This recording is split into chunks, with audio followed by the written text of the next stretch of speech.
Hello friends, welcome to my channel. তোমরা সবাই কেমন আছো?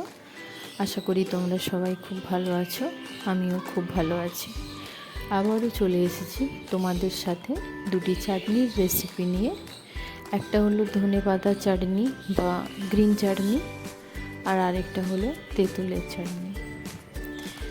তো চলো দেখে নেওয়া যাক আমি ধনেপাতা চাটনি বা গ্রিন চাটনি কী করে বানাচ্ছি। ধনেপাতার চাটনি বানানোর জন্য আমি ধনেপাতাটাকে বেটে নিয়েছি 2 কোয়া রসুন দিয়ে। পেস্টটা আমার হাফ বাটি মতো হয়েছে। আর তেঁতুলের কাত আমি নিয়ে নিয়েছি 1 বাটি। তেঁতুলটাকে ভিজিয়ে রেখেছিলাম, তারপরে কাত বের করে বাটিতে রেখে দিয়েছি।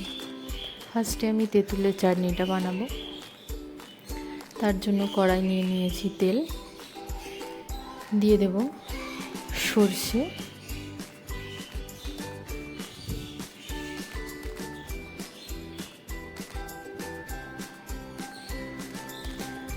সর্ষেটা ভাজা হয়ে এলে দিয়ে দেবো তেঁতুলের কাতটা।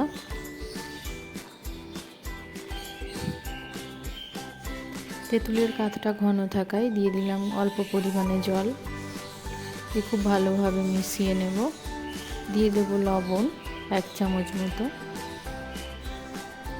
দিয়ে দেব 1 টিস্পুন মতো লঙ্কার গুঁড়ো। আবারও খুব ভালোভাবে মিশিয়ে নেব।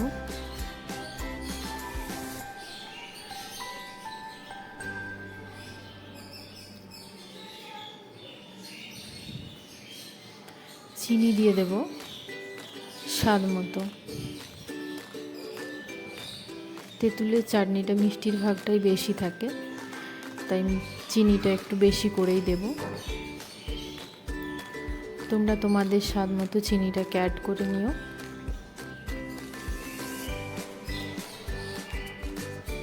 আর ফুটে ওঠার জন্য ওয়েট করব।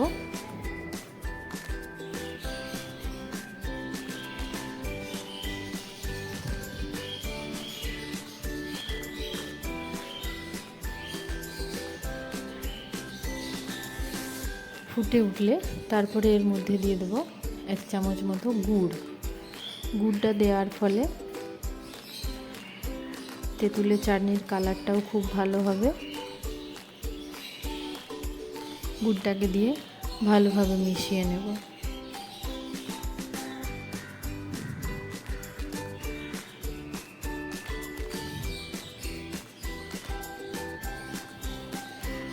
তেঁতুলের চাটনিটা হয়ে এসেছে। তেঁতুলের চাটনিটা এইরকম অবস্থাতেই নামিয়ে নেব, কারণ ঠান্ডা হয়ে গেলে ঘন হয়ে যাবে। তাই এরকম পাতলা অবস্থাতেই তেঁতুলের চাটনিটাকে নামিয়ে রাখবো।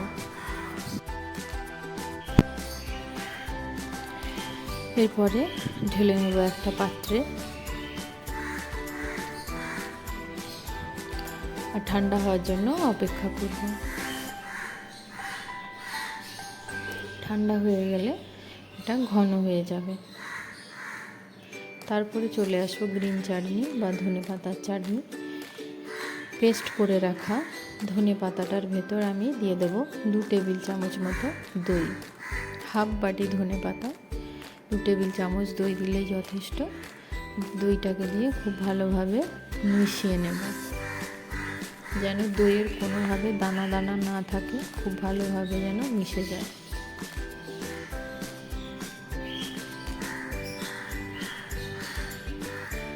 মেশানো হয়ে গেছে।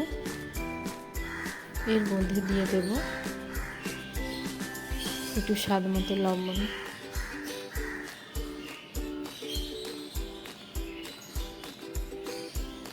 ব্যাস, এর মধ্যে আমি আর কিছু অ্যাড করব না। তো ধনেপাতার চাটনি বা গ্রিন চাটনি আমার রেডি।